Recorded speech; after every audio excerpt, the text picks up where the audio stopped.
Hey friends, welcome into the Early Edge NFL Prop Show Week 6 edition. We're here in the Florida studios at CBS Sports HQ. I'm Claudia Bellofatto, joined in studio by our very own Uncle Dave Richard. We'll be joined by Sia Nejad and Alex PropStarz Sales Nick as well. This show is brought to you by BetMGM, the sportsbook born in Vegas. And fellas, we're coming off a tough night for Philly all around. A big win for the Giants as 7.5-point dogs against the Eagles.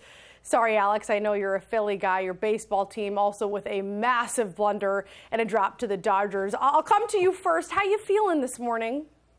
Oof, Claudia, that was a tough intro for me, but Sorry, I'm ready to pick myself up and shake off everything that happened. That's what you can do when you get knocked down, right? So a tough night as a Philly fan last night. Certainly not the performance I think we were expecting. The Eagles checking in as 7.5-point favorites heading into Thursday night football, but I still think this team has a ton of talent. I still think it's about how you finish, not necessarily how you start, but certainly some cause for concern. Some things need to be worked out. The offensive line, the passing game. There's a lot of issues, but despite all those issues, they still sit 4-2 with the bye week still ahead. And I still think that there's some reason to be optimistic. I'm not ready to throw in the towel on the season just yet. Sounds like the most rational of Philadelphia Eagles fans. Aren't they all that rational? They're all pretty down to earth and optimistic, like Proppy is. And we are going to get into our best bets from last week and then dive into all of our favorite props. But just quickly, when it comes to fantasy, a great start for those who have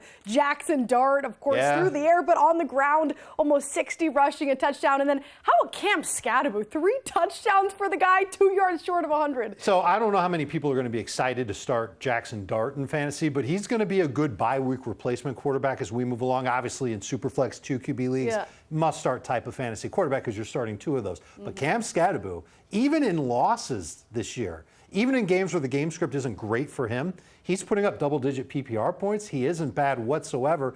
We love these game script proof types of running backs. We call them matchup proof. And Cam Scadaboo looks like he might be one of those guys, someone who could be someone that helps you win your league. Sia, you have any skin in the game before we get to the rest of our props for the week from last night? Yeah, a little bit. For the record, I couldn't wipe the smile off my face with your intro as a Washington fan. Accidental, of course, but I will say that Washington's plus 140 to win the NFC East, and I understand why Philly is still minus 115, but I think Washington's going to get a win on Monday night. Let's see how those odds change. They won't change drastically, but they will change. And I do think if you wanted to get in on the Eagles, now would actually be the time to do it. But I do think there's maybe some value on Washington right now. All right, value in Washington, like I said, a big week for Jackson Dart and Cam Scadaboo. We're going to get into the rest of the players for week 6 we think might have a big week, or maybe we're fading them, maybe a bad week. Before we do that, let's take a look at what this squad did for week 5 on our best bets. Proppy 2-2 last week, 15-11 overall. Uncle Dave is bouncing back. I can feel it in my bones. Week 6. I'm glad one of us is feeling it because I am angry. Week 6 is your 6. I can feel it. I hope so. Sia, 7-9 overall, 2-1. Good week for you. And Claudes, good job, girl. Let's hope for luck this week. Let's keep it rocking. And don't forget, everybody, check out SportsLine. I'm also 6-2 on SportsLine. But you can get all of these bets, all of the bets you may have missed, and the rest of the CBS crew. We're getting all of those lines up before the market moves. You want to get ahead of this market. Showdown records, Proppy knows when to throw a showdown because he's winning. The rest of us got to catch up. And we will. We'll do that this week, week 6. Let's start with some passing props. I love to see my New England quarterback Drake May's name up here. Passing yards, Proppy, we're going over. We are indeed, Claudia. Yeah, right back to the Drake May well here. Going to go over 232 passing yards for Drake May, who has been phenomenal. He ranks 3rd in EPA, 4th in success rate. He's truly been one of the best quarterbacks in the NFL. That's despite not having elite weapons around him. So I've just been so impressed with what I've seen from Drake May. I think last season really it was the offensive line that prevented Drake May from really showing out the way that he is currently playing. When there is a lack of a pass rush or the Patriots are able to keep him upright and protect him, he is absolutely unstoppable unstoppable. And that's what's going to happen this week against the New Orleans Saints, who are absolutely dismal when it comes to pressuring opposing quarterbacks. They rank 31st in quick pressure rate, 32nd in just pressure rate overall. So this is a matchup just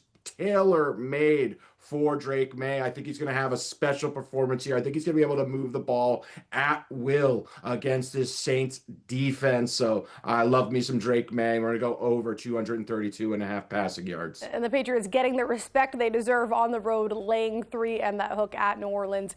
Dave, you're looking at Matthew Stafford. Despite me having a lot of faith in this squad, I think this line's a little unfair. I don't have a ton of faith in Kansas City against the Rams. You're going to go under on passing yards. I'm going to go the under on passing yards. It's a matchup against Baltimore. And the narrative is that the Ravens defense is just absolutely dreadful.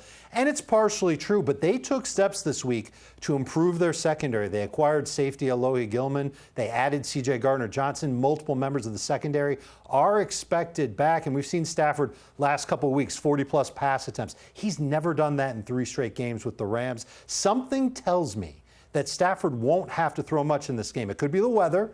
The weather is not expected to be very good in Baltimore this weekend. It could be the Ravens' offense not being competitive. It could be both of those things. It could be that the Ravens' run defense makes it easier for the Rams to run the ball than it is for Stafford to throw it. But he deserves a week where he doesn't have to do a lot of the heavy lifting. And this is the play that I want to make. And this is one of those red flag lines. You see what he's done the last couple of weeks, and it makes you say, well, only 260 yards. He can get that in 3 quarters. I don't think it's going to happen. I think it goes under here. Stafford's still a good start for fantasy, but I'm on the under. I don't think he's going to get 260 yards passing. And I don't know why I said the Chiefs. The Lions are playing the Chiefs. Clearly, I just picked that out of thin air. It's his former team. That's why. Come on, Claudia. It's 2025. One that I do know, this matchup is happening. The Titans and the Raiders, Sia. You're going with Geno Smith and another under on passing yards. Yeah, Claudia, let me take you back to last week because you saw the record there that I was 2-1. It should have been 3-0. The reason it wasn't 3-0 was because of the guy you're looking at right now, Geno Smith, was so incredibly bad, even worse than anybody could have expected against Indianapolis, that they pulled Jonathan Taylor for the entire 4th quarter, and I don't get to hit my rushing yards prop. So now we go to a game at home for Geno Smith against the Titans. And we saw lines at 230.5 for his passing yards. Now, this has been adjusted. If you're a SportsLine member, you got the 230.5. But if you didn't get that, that's okay. It's on the move as we speak, and it's down to like 225.5, 224.5 in some places. And I think that's okay to take because from a game script standpoint, A, I don't think Pete Carroll or anybody else on this staff trusts Geno Smith. And B, you can run on the Titans. So what are we going to see? We're going to see a ton of volume from Ashton Genty. I don't know how efficient he's going to be, but I do expect a pretty good game from him. His carry prop is 18.5. And honestly, it wouldn't shock me at all if he gets to 20. This game is going to function through the run. We're probably not going to see Brock Bowers. We're probably not going to have to see Geno Smith air it out in comeback mode because they'll probably be winning the game or in a neutral game script against the worst team in the NFL, the Tennessee Titans. Give me the under. Geno Smith, 230.5 passing yards. Play it down to maybe 224.5 would be my limit there. Sia, did you even consider the under on his pass attempts in the game? Yes, I did. Attempts and completions would be something I'd look at. But to be honest with you, I just don't see the chunk plays outside of Trey Tucker, who you can get downfield. Brock Bowers, the yards after catch, I don't see it from Jacoby. We're not going to have Brock Bowers. I don't see enough coming from Trey Tucker. So that's why I went with the yardage, because I think a lot of the stuff we're going to see from him is going to be largely in the short to intermediate range. All right, guys, one more for you, then we're going to head to break. Sam Darnold, we gave you 2 unders. How about 2 overs? Sam Darnold over in passing, 235 in the hook. Shop around, put this out on SportsLine this morning. It's high as 239 in the hook. We have a tight, good game script here. 1 switch around on either side. Jags allowing the 2nd most attempts, the 7th most completions, over 250 yards a game. And Sam Darnold's looking like prime Sam Darnold right now, playing at an elite level, top 3 completion percentage, QBR, passer rating, leading in yards per attempt at over 9, EPA per dropback. Any stat you really want to use, Uncle Dave, Sam Darnold is at the top of those. You have one of the best weapons in the game in JSN, who is leading in explosive plays. And then Cooper Kupp's your second guy. He's your number 2. Sort of. Right, but the fact that Cooper Kupp is your second option, there's so much talent. not only in the passing game, but out of the backfield, which evens out that passing game. And the Jaguars' run defense is the better part of that defense. They did make a trade this week. I think they're going to try and play a little bit more man coverage with Greg Newsome now at cornerback. But that's something that might evolve a little bit, and it could be something that Sam Darnold could take advantage of. I like this play. I was going to say I did not hate this play, but I just want to say that I like it. I think it's good. He's like, it's fine. I love it, Dave. You love it. That's what matters. You're the one who's undefeated. All right, guys, when we come back, we're going to rushing props, quarterbacks rushing, running backs rushing. And Philly, didn't they lose last night? This guy didn't hit his rushing prop. We'll be back here on the early edge. Don't go anywhere.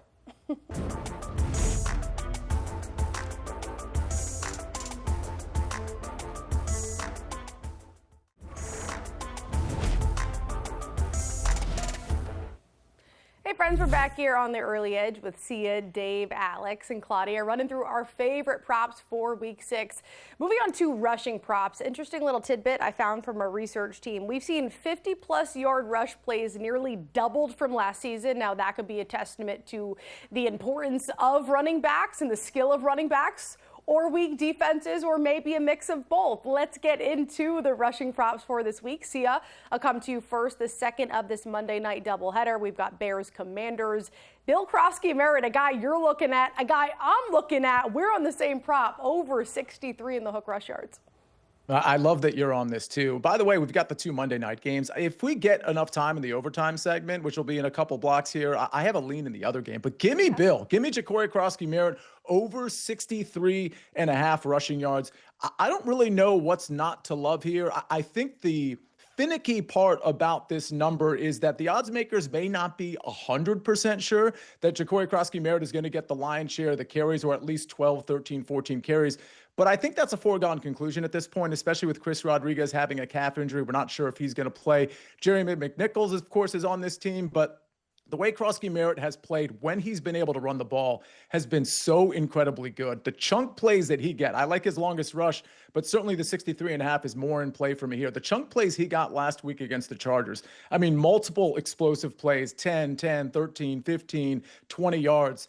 And against this Bears defense, when I talk about rush defenses and I say, hey, they're allowing like 4.5 yards per carry, you'd be like, all right, well, there's room for improvement there. If I say they're allowing 5 yards per carry, you'd say, okay, that's not a great rush defense. If I say they're allowing 5.5 yards per carry, you'd say, okay, that's a bottom 5 rush defense most likely. The Bears are giving up 6.1 yards per carry. Yes, they're coming off a bye, but I don't think those issues are going to be fixed against the best rushing team in the NFL, my Washington Commanders. Now they've got their back in the fray full time. Give me Ja'Cory Krosky-Merritt, 63.5 rushing yards. Wouldn't shock me at all if he not only gets his longest rush, but also maybe breaks 80, 85, 90 yards in this game.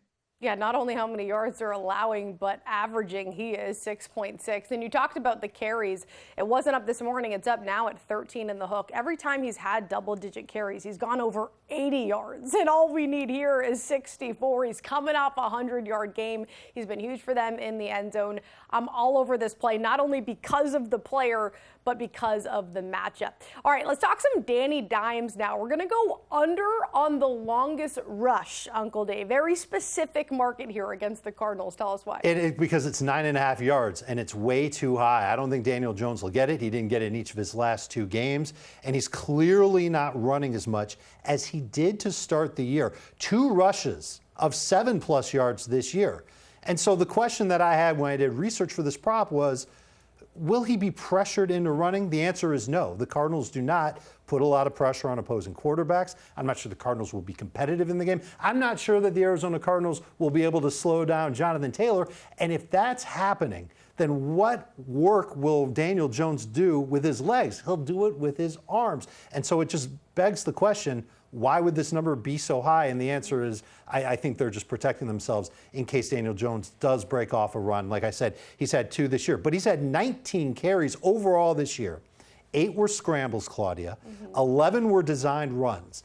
Of those 11 designed runs, 8 were with 1 yard or less to go. So he's just like 3rd and 1. Right. So all he has to do is dive forward, and that's what he's done. Or it's been a kneel down.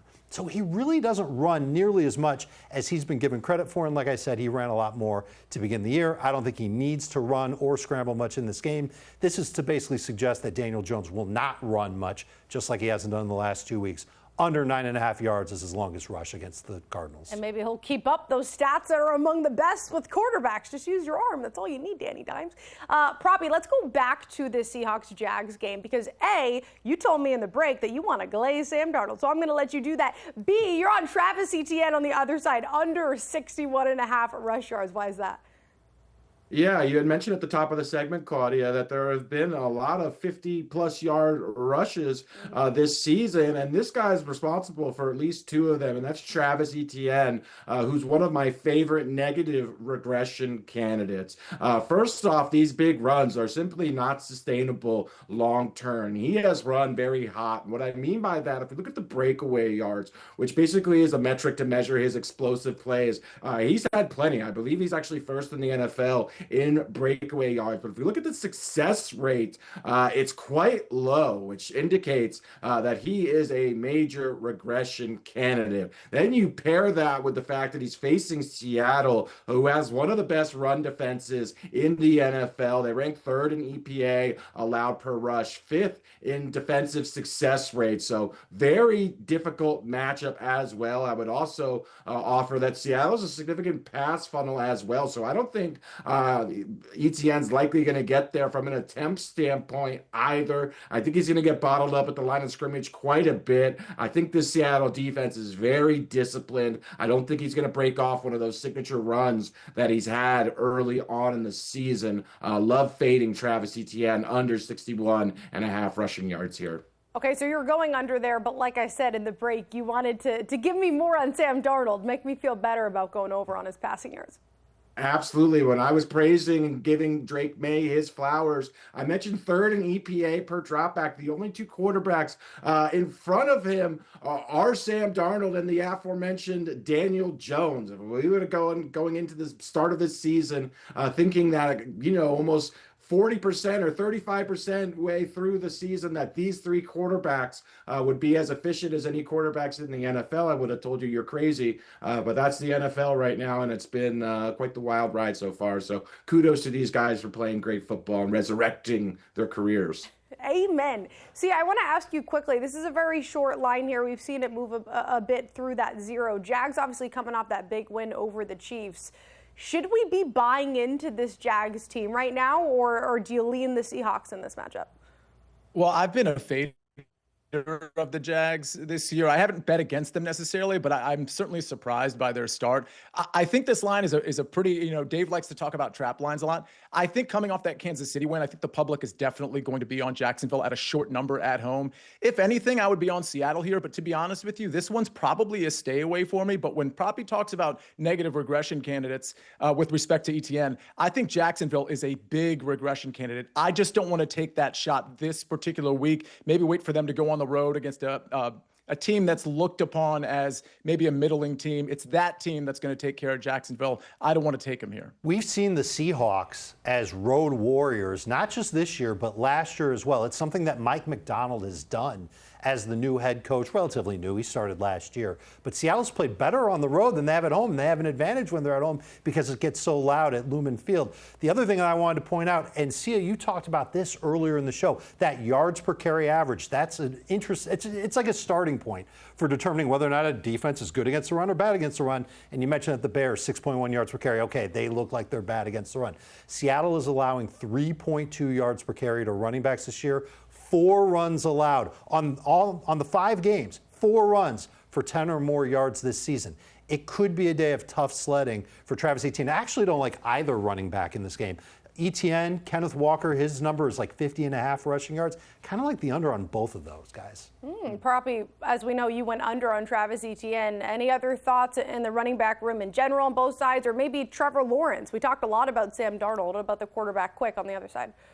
I would completely agree with Dave here. I think these are very good run defenses on both sides. The Jags' strength of their team has been their run defense. Well, their defense overall has played very well. We know for whatever reason the Seahawks are continuing to feed Jack Charbonnet when Kenneth Walker has been substantially better this season. So they're giving them close to an even split I think it's going to be tough sledding for all the running backs in this game. Just so you know, the reason why they're doing that is because they want to keep Kenneth Walker healthy, first and foremost. And then second of all, they like what Charbonnet can do as a north-south runner near the goal line and what he can do catching the ball out of the backfield and pass protecting for Darnold. So they're actually trying to lean into the strengths of both of those running backs while trying to keep them both healthy at the same time. And with this being such a short line, maybe they'll have to be throwing the ball out of the backfield instead of running their running backs. All right, we ran through the rushing props. Up next, we've got receiving, wide receivers, tight ends. A big week 5 for tight ends. Can the Bengals get it together welcoming Joe Flacco under center? We'll get to that and more. Early Edge up next.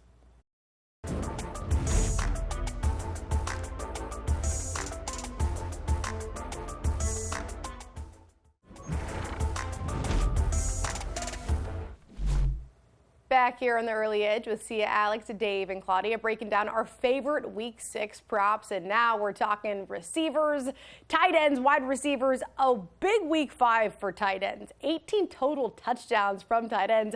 I was singing Cade Otton's praises, really hoping he would cash for me. He had 2 big catches early, ended up cashing with 4 catches for 81 yards last week. So let's start with tight ends. And Uncle Dave, Mason Taylor with the Jets, you're looking at him over 34 in the hook against Denver. I really like what I've seen from Mason Taylor twofold. Number one, all season long he's been playing around 70% of the snaps, but the last 2 weeks for the New York Jets, we've really seen Mason Taylor come into his own as effectively the number 2 target getter for Gang Green. And they are throwing a lot because they are playing from behind quite a bit. And I think they're going to continue to play from behind against the Denver Broncos in Europe on Sunday. And what has that looked like for Mason Taylor? Number one, 26.8% target per route run rate. That's really high. That's over his last 2 games. 9.5 targets per game, 9.4 yards per catch. And now he's taking on a Denver defense. They're allowing almost 11 yards per catch on the season to tight ends. And what we usually see here is Justin Fields dropping back, looking to see Garrett Wilson. Okay, he's covered. I'm going to check it down to Mason Taylor. We saw that a lot last week, saw it a lot the week before. I think we're going to keep seeing it because Patrick Surtain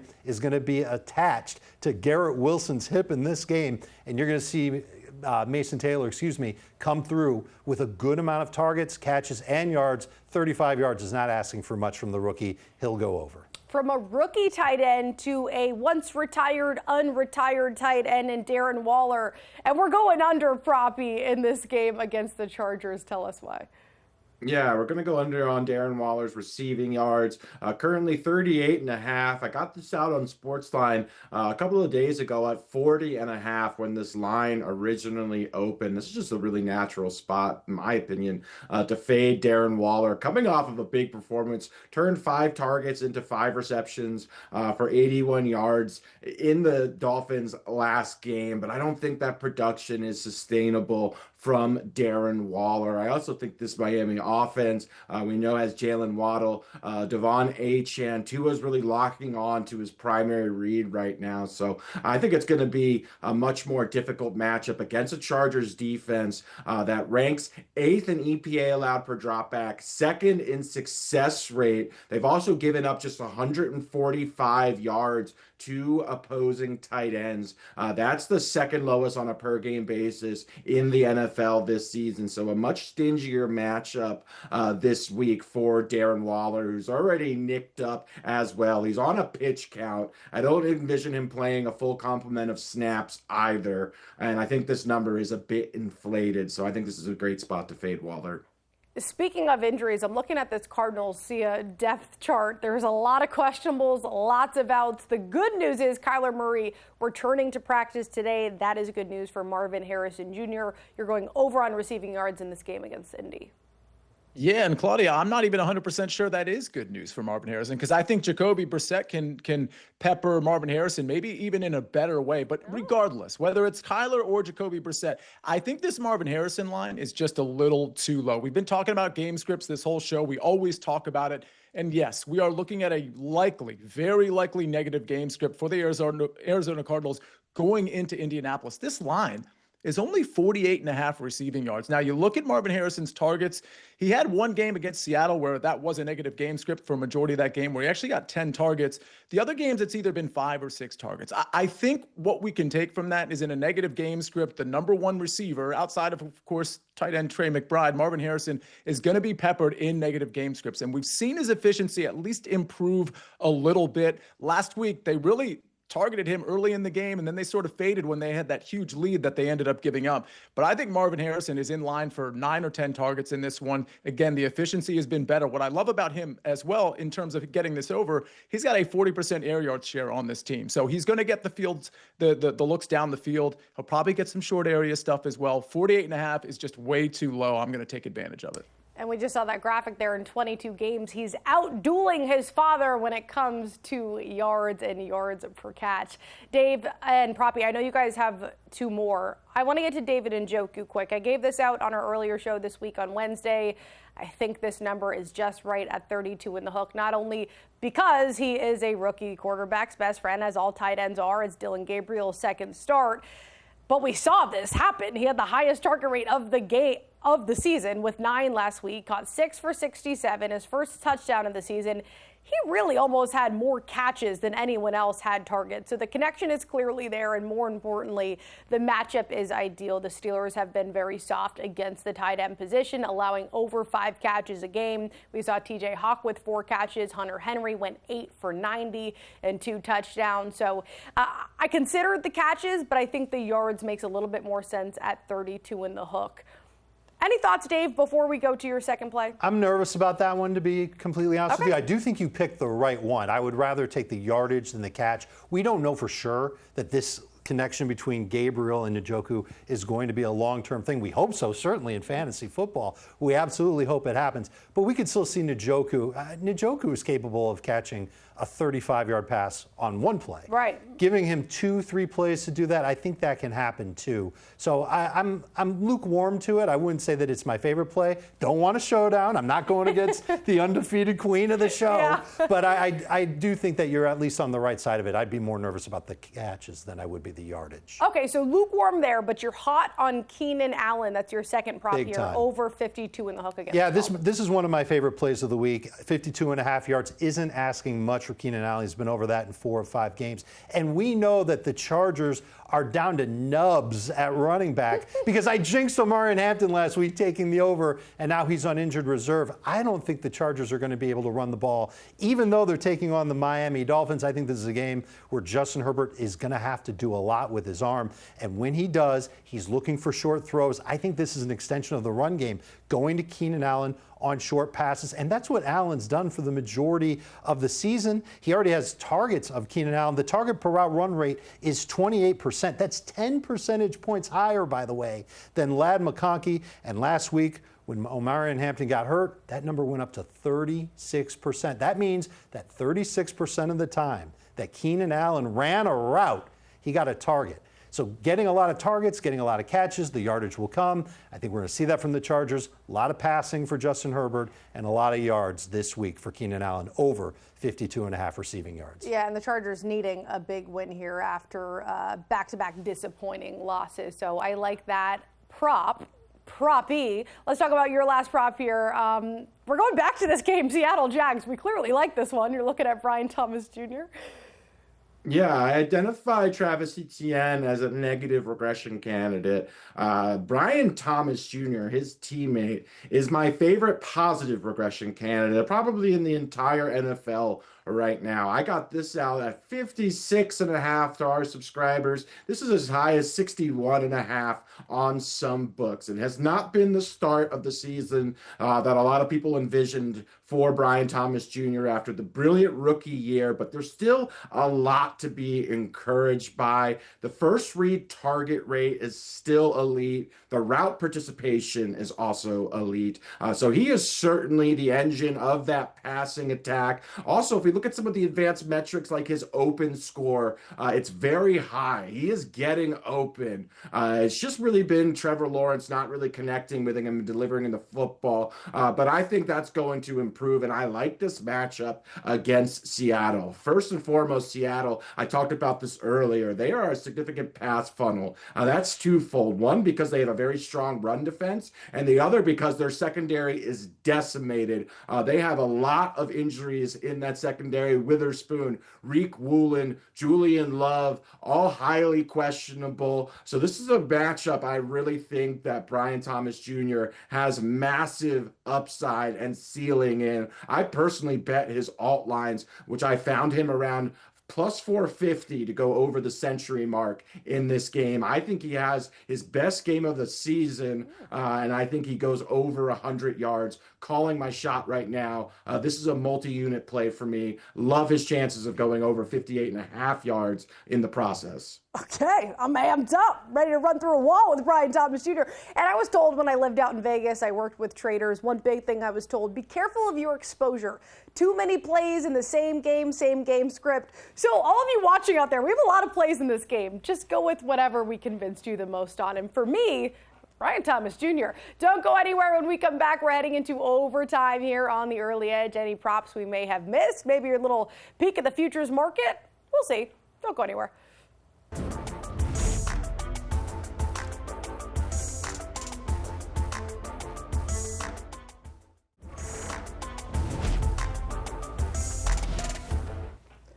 Heading into overtime here on the early edge, running through our favorite week 6 props. And now I want to dig into futures a little bit because this is, of course, an ever-evolving market throughout the season. A lot of the times we try to get ahead of the market before the season starts, look into the crystal ball and say, hey, that guy, I think he's going to go off, which leads us to the MVP market and Baker Mayfield. Right now, Josh Allen is the favorite, but you're not laying juice. It's plus 150 there. Mahomes and then Baker at plus 650. Proppy, was this a player you were looking at before the season even started? I have a significant position on Baker Mayfield to win the MVP at plus 3,500. It's now shortened to around plus 600. We talked about this at length around week 1 and week 2, where Baker was sitting in the plus 1,500 to plus 2,000 range, where I encourage our viewers to potentially open a position on him. He has been phenomenal thus far. I also think it benefits him that the defense has kind of not been great either. It's resulted in a lot of high scoring games. So I think Baker's going to continue to play very well. I'm not sure I'd open a position when the odds are quite this short. But again, hopefully some of you that have been keeping up with us have some Baker tickets at much longer odds. I would argue that this is a huge week for you, Proppy, because it's the 49ers against the Bucs. These are 2 4-1 teams. These are the top 2 teams in the NFC as of right now, especially after Philadelphia lost. Sorry, Proppy, but that's just the way it is. So one of these teams is going to be 5-1. If Baker is the quarterback of the team that's 5-1, meaning if the Bucs win, then we're talking about somebody who might be in the driver's seat to at least be the best MVP candidate in the NFC. But then look at him versus Josh Allen, look at him versus all the other candidates, Mahomes, et cetera. He's been playing out of his mind, and if he keeps it up, especially with the receiving core around him getting better, Mike Evans will eventually be back. That offensive line could be fortified. The case could really be made that he could be an outstanding MVP candidate. Well, especially because of all of these injuries. Your blind side, your left tackle has been hurt. Your top receiver in Mike Evans, Chris Godwin, you're relying on an outstanding rookie in Emeka Egbuka. But the fact that they are 4-1, the fact that he is among the best in quarterback stats with all of those major issues around him, Sia, I agree. Jump on this now because this is going to get much shorter. Huge shout out to PropStarz because we're not even talking about like Jalen McMillan, a deep threat too. Like they're dealing with Sterling Shepard, one of the guys who's had the worst injury luck of all time in the NFL and is somehow contributing still in the NFL. So big shout out to him and guys like J.K. Dobbins. But I did shows preseason with PropStarz where not only did he shout out Baker Mayfield to win MVP, but he was saying that the Tampa Bay Buccaneers could win the NFC. And at that time, people were looking at him like, what are we even talking about here? And this team is clearly a very good team with all the injuries they've had to deal with. So, yeah, the Bucs, I think, are in a really good spot on the early edge show. Our group ride was for them to win their division. Of course, the NFC South. I think the Bucs look really good. And when we talk about formidable teams in the NFC, yeah, Philly is still up there. Of course, Washington's up there. The Rams are up there. But the Bucs are making their name known that they're in that top tier as well. I I mean, I'm looking at the odds right now. There's 6 teams ahead of the Bucs in those NFC odds. And you said, yeah, Philly. But is Philly good? Because I did not watch good football last night. They've been outgained in every single game. I don't know how much. I get it. They're 4-1. But is Philly really that good? The Lions, yeah. The Niners are all banged up. I don't know, Uncle Dave. That's what I see. Like, are the Bucs maybe a live play right now? Is that where we find the value? I think there's value there, but if you want to wait a couple of weeks, you can, because not only do they play the 49ers this week, they've got the Lions next week. So really, this is them going over the coals. This is really where we're going to find out what the Tampa Bay Bucs are. And if they go through this and they're great, obviously the odds are going to go down. Maybe put a sprinkle on it now, sprinkle on it after, and we see where they end up after this 2-game stretch against the 49ers and the Lions. Big shout out to you, Proppy. Sia, I know you have a few props you didn't get to. Maybe just mention the first 2 that you like, and then we'll do best bets at the end of the show. Yeah, just a couple of leans that I may end up taking. By the way, I didn't mean to leave out the Packers and the Lions when I was giving my dissertation about the top teams in the NFC, but certainly them and the 49ers, like some of those teams all in the conversation. Bijan Robinson, speaking of the NFC South, they play Monday night, right, against the Bills, hosting the Bills, coming off the bye. I like his over 74.5 rushing yards. Again, this is a lean for me. I could see this line maybe ticking down a yard or two. It's 74, 75.5, depending on where you look. But speaking of bad rush defenses, Bills are certainly one of them. And if the Falcons want to win this game, they can't pretend that it's going to be on the arm of Michael Penix. I think they're going to feed Bijan a ton. He's running really well this year, and I don't think 74.5 is unattainable against this specific defense. The other one I like, and this ties in with Dave's quite well, is Justin Herbert over 1.5 touchdown passes. Now, I know you can run on this Miami defense. We saw it last week. They got embarrassed. But with that said, I don't think this offensive line and Hassan Haskins and Kamani Vidal are going to be the guys that are going to just completely take over this game. I do think it's on the arm of Justin Herbert, and there's a lot of variance with touchdowns. But when you have McConkey, Keenan Allen, Quentin Johnston, and some of the others that they throw to, I just think we're going to see 2 touchdowns from Justin Herbert and probably a pretty good back-and-forth high-scoring game. And Director Sharon, let me know if we're going over here, but I think we have time. I see Mason Taylor. We got time. Mason Taylor, live overs specifically, and then also an alt line on Colts Broncos. Yeah, another one I like from Dave. So here's the thing about Justin Fields. You know, we know what the Justin Fields experience is likely going to be against the Denver Broncos. Dave mentioned it. It's a negative game script. I think especially because this is an isolated game and people who are watching this can just be watching this game and not be focused on anything else other than making sure their lineups are safe for fantasy and DFS. I think you want to look at live overs with this receiver core, but specifically Mason Taylor, because when the Broncos are up 10 points or 14 points, which shouldn't surprise any of us if that happens in the third and fourth quarter, we're going to see Justin Fields garbage time. And I really, like, as much as I'd want to look at Garrett Wilson, it's Mason Taylor. We saw it last week that in just the short area in the middle of the field, when defenses are playing those relaxed zones, not trying to get things past them, it's guys like Mason Taylor that suck up a lot of targets. So if he doesn't have any yards, or he has like 3 yards through a quarter and a half, that's when I'd be looking at Mason Taylor live overs. Now, the odds makers know that garbage time is going to be a thing, but that 34.5 or whatever it is right now, that's going to plummet if he has a bad quarter and a half, but it's the garbage time will make up for that. So look for live overs in those situations. The alt line parlay that I have, that I gave out on the early edge this morning, is the Colts and the Broncos. Instead of doing a true teaser, I just took the 7 or 7.5 down to 2.5.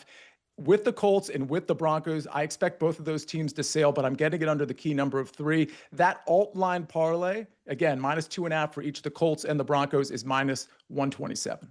Sia taking advantage of the overtime, giving us all the plays. Alex, any of those stand out to you? We've got Bijan over rush yards, high number at 74 in the hook. Herbert over 1.5 passing touchdowns, and then the live, which I do love lives with Mason Taylor. I really like the Justin Herbert look, and I also think it correlates to Dave's look on Keenan Allen, who I also like quite a bit. This was a play I was very close to putting out. Keenan Allen has been the #1 target for Justin Herbert. As much as that pains me as a Ladd McConkey truther, and as good as Quentin Johnston has been, when Keenan Allen is on the field, he draws more targets than any of those wide receivers. He is the security blanket. They don't have a traditional pass catching tight end, and I wonder how they're going to run the football. This has also been an incredibly pass heavy offense, which is unexpected when we're talking about a Greg Roman offense, but they are second in the NFL to the Kansas City Chiefs in pass rate over expected. So I love Sia's look on over 1.5 passing touchdowns, and I do think Keenan Allen's set to have a big day. Appreciate that, Proppy. There's two lines that stood out to me. They're both Patriots running backs. If there was only a Patriots fan here to check me on these lines, these looked fishy to me. Ramondre Stevenson, 43.5 rushing yards. Travion Henderson, 34.5 rushing yards.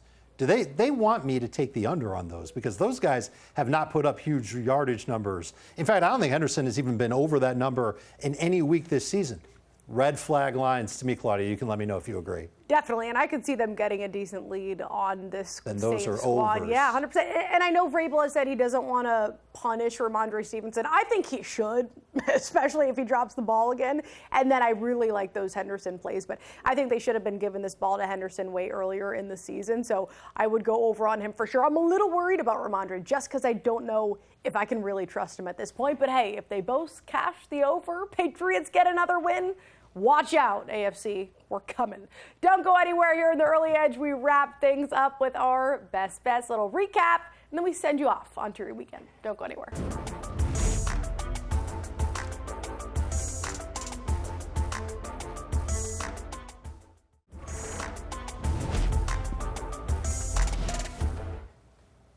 Wrapping up the Week 6 prop show, taking a look at Proppy's favorite bets. He's going Drake May over on passing yards, Travis Etienne under on rushing, Brian Thomas Jr. We love that game on this show, over 60.5 receiving yards, and then Darren Waller, we're fading him under 38 in the hook.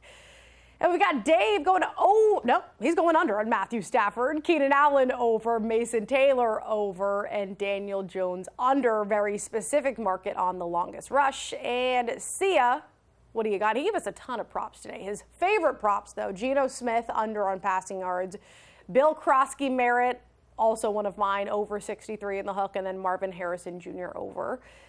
And I'm going Sammy Darnold, baby, over on passing yards, Bill Krosky Merritt, like I mentioned, then David Njoku over on 32 in the hook. I debated the catches. The receiving yards feels better. Now let's go around and pat each other on the back and give hugs and, kiss babies and whatever else. Uncle Dave, whose prop do you just love so much out of us three? Well, it's a tie between you and Sia because you both have the exact same prop. It's Ja'Cory Krosky Merritt. I like the over. It's a lot of yardage, but I think he can get there. Chicago in their last 3 games have allowed an explosive rush rate of it's like 15.7%. Let's just call it 16%. We'll round up. Yeah. We're informal around here. Yeah. I think that this is something that he can exploit. This is not a good run defense over on 64-plus rush yards. He might get to 100. Well, shout out to the control room in Sharon because it said Claudia. So, the graphic did just say it was my prop. But Sia, you and I are on the same page with this. He's top 5 in avoided tackle rate as well. I'm very high in Bill Krosky Merritt. Sia, we'll go to you out of everybody else's props. What do you like?